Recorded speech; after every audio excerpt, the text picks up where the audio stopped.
Hello, I'm Leslie Weston in Ann Arbor, Michigan, USA, and it's my pleasure today to read Chapter 5, Anne's History from Anne of Green Gables by our beloved Lucy Maud Montgomery. Chapter 5, Anne's History. Do you know, Anne said confidentially, I've made up my mind to enjoy this drive. It's been my experience that you can always, nearly always, enjoy things if you make up your mind firmly that you will. Of course, you must make it up firmly. I'm not going to think about going back to the asylum while we're having our drive. I'm just going to think about the drive. Oh, look, there's one little early wild rose out. Oh, isn't it lovely? Don't you think it must be glad to be a rose? Wouldn't it be nice if roses could talk? Oh, I'm sure they would tell us such lovely things. And isn't pink the most bewitching color in the world? I love it. Oh, but I can't wear it. Red-headed people cannot wear pink, not even in imagination. Did you ever know of anybody whose hair was red when she was young, but then it got to be another color when she grew up? No, I don't know as I ever did, said Marilla mercilessly, and I shouldn't think it likely to happen in your case either. Anne sighed. Oh, well, that is another hope gone. My life is a perfect graveyard of buried hopes. That's a sentence I read in a book once, and I say it over to comfort myself whenever I'm disappointed in anything. I don't see where the comforting comes in myself, said Marilla. Well, why? Because it sounds so romantic and nice, just as if I were a heroine in a book, you know. Oh, I'm so fond of romantic things, and a graveyard full of buried hopes is about as romantic a thing as one can imagine, isn't it? I'm rather glad I have one. Are we going across the Lake of Shining Waters today? We're not going over Barry's Pond, if that's what you mean by your Lake of Shining Waters. We're going by the Shore Road. Shore Road sounds nice, said Anne dreamily. Is it as nice as it sounds? Just when you said Shore Road, I saw it in a picture in my mind as quick as that. And White Sands is a pretty name too, but I don't like it as well as Avonlea. Avonlea is a lovely name. It sounds just like music. How far is it to White Sands? Well, it's 5 miles, and as you've evidently bent on talking, you might as well talk to some purpose by telling me what you know about yourself. Oh, well, what I know about myself isn't really worth telling, said Anne eagerly. If only you'll just let me tell you what I imagine about myself, and you'll think it ever so much more interesting. No, I don't want any of your imaginings. Just you stick to the bald facts. Begin at the beginning. Where were you born and how old are you? Well, I was 11 last March, said Anne, resigning herself to bald facts with a little sigh. And I was born in Bolingbroke, Nova Scotia. My father's name was Walter Shirley, and he was a teacher in the Bolingbroke High School. My mother's name was Bertha Shirley. Aren't Walter and Bertha lovely names?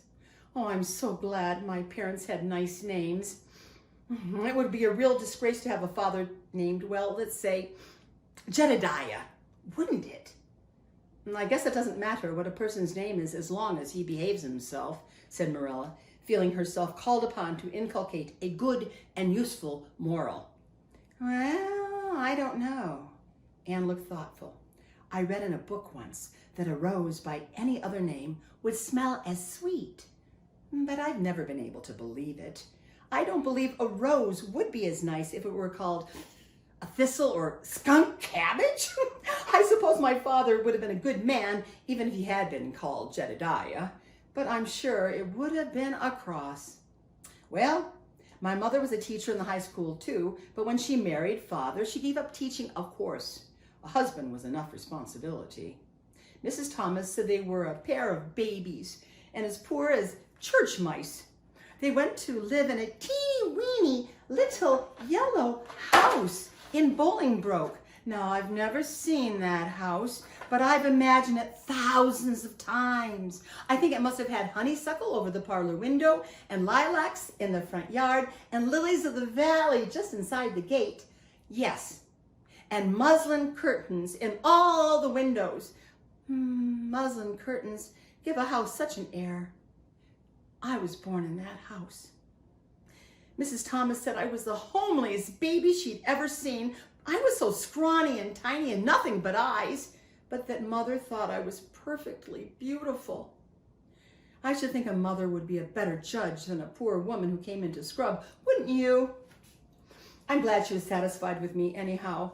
Oh, I would feel so sad if I thought I was a disappointment to her. Because she didn't live very long after that, you see. She died of fever when I was just 3 months old. I do wish she'd lived long enough for me to remember calling her Mother. I think it would be so sweet to say, Mother, don't you? And Father died 4 days afterwards from fever too. That left me an orphan, and folks were at their wits' end, so Mrs. Thomas said, what to do with me? You see, nobody wanted me even then. It seems to be my fate. Father and Mother had both come from places far away, and it was well known they hadn't any relatives living. Finally, Mrs. Thomas said she'd take me, although she was poor and had a drunken husband. She brought me up by hand.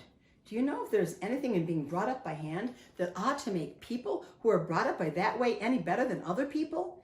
Because when I was naughty, Mrs. Thomas would ask me how I could be such a bad girl when she brought me up by hand, reproachful-like.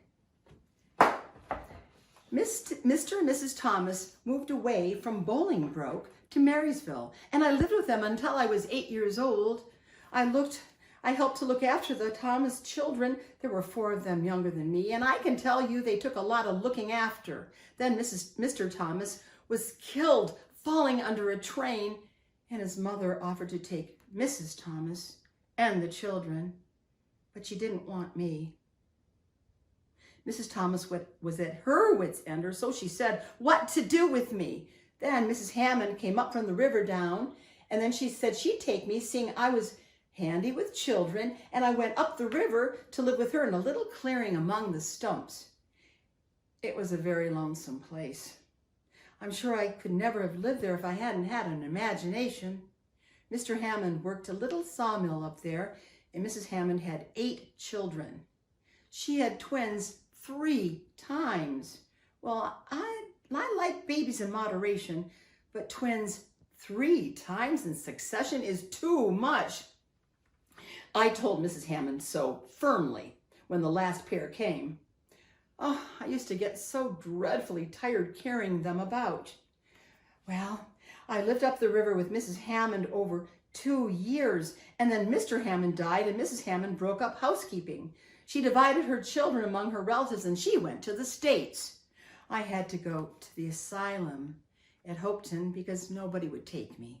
Well, they didn't want me at the asylum either. They said it was overcrowded as it was, but they had to take me, and I was there 4 months until Mrs. Spencer came. Anne finished up with another sigh of relief this time. Evidently, she did not like talking about her experiences in a world that did not want her. Well, did you ever go to school? Demanded Marilla, turning the sorrel mare down the shore road. Well, not a great deal. I went a little the last year I stayed with Mrs. Thomas.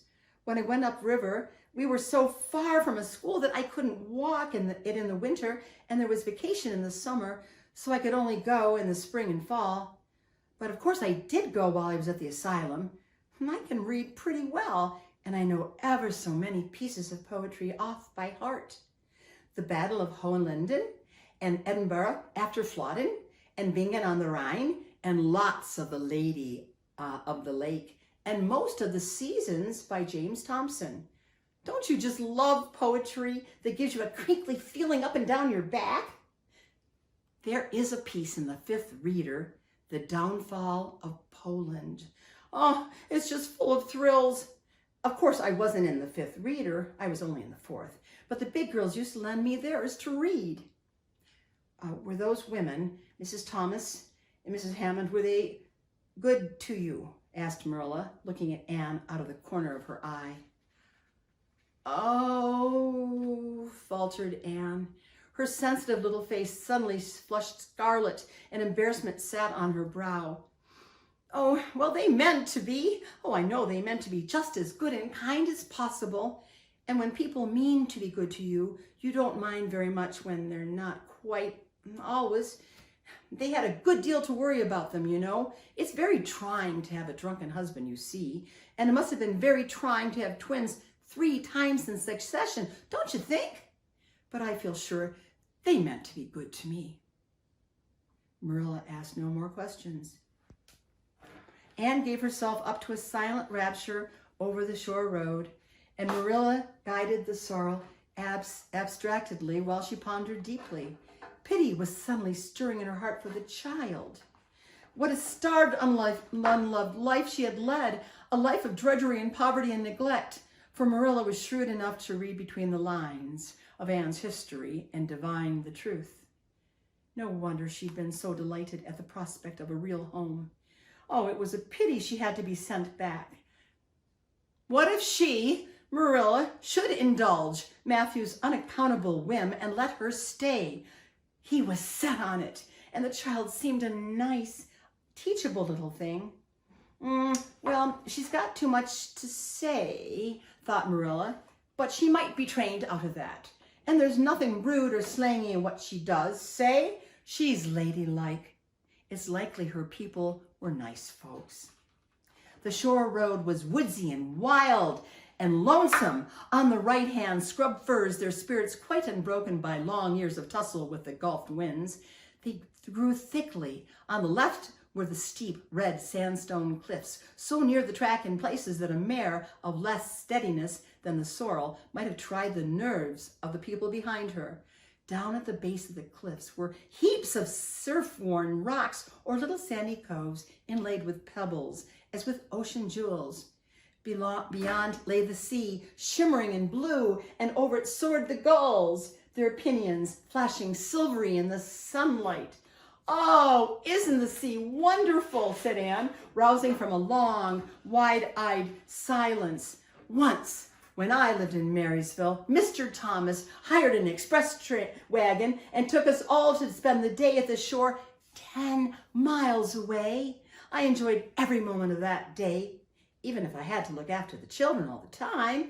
Well, I lived it over in happy dreams for years and years. Oh, but this shore is nicer than the Marysville shore. Aren't those gulls splendid? Would you like to be a gull? I think I would. That is, if I couldn't be a human girl. Don't you think it would be nice to wake up at sunrise and swoop down over the water and away out over that lovely blue all day, and then at night to fly back to one's nest? Oh, I can just imagine myself doing it. Oh, what big house is that just ahead, please? Well, that's the White Sands Hotel. Mr. Kirk runs it, but the season hasn't begun yet. There are heaps of Americans that come here for the summer. They think this shore is just about right. Oh, well, I was afraid it might be Mrs. Spencer's place, said Anne mournfully. I don't want to get there. Somehow it will seem just like the end of everything. Thank you.